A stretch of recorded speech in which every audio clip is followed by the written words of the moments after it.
ہمارے یوتھ بہت زیادہ ایمرجنسی سچویشن میں، بہت خطرے میں ہے، بہت دیر ہو چکی ہے. 20-25 سال بہت انجوائے کر لیا ہماری جنریشنز نے، ہم سب نے، اور اس کا اب صلہ ہم بھگت رہے ہیں. جو 20-25 سال ہم نے اگنور کیا ہے مورالٹی کو، مورل ویلیوز کو، ان چیزوں کو جو میٹر کرتی تھی ان کو ٹائم نہ دے کے ہم نے جو غلطی کی ہے، اس کا رزلٹ آج ہم دیکھ رہے ہیں.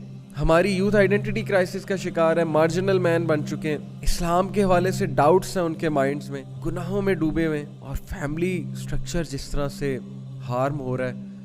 تو the challenge is upon us. Islamic فلسفی سے اتنا دور ہو رہے ہیں ہم، اور وہ دجالیت کی لیئرز، وہ پردے ہماری آنکھوں میں اس طرح جو ہے وہ آگے پڑ چکے ہیں کہ اب ریالٹی ہمیں نظر بھی نہیں آ رہی ہے. تو اٹس ویری امپورٹنٹ کہ ہم اپنے ذہن کو بالکل کھول کے، ہر بائسنس کو دور کر کے، ہر اس چیز کو دور کر کے ایک بار سنیں تو صحیح نا کہ قرآن اور حدیث کیا رہا ہے اس بارے میں. نبی اکرم صلی اللہ علیہ وسلم کی حدیث کس طرف رہنمائی فرما رہی ہیں ہماری، یہ بہت ضروری ہے. دجال will be someone who will confuse things, who will confuse matters, who will confuse massive amount of humanity.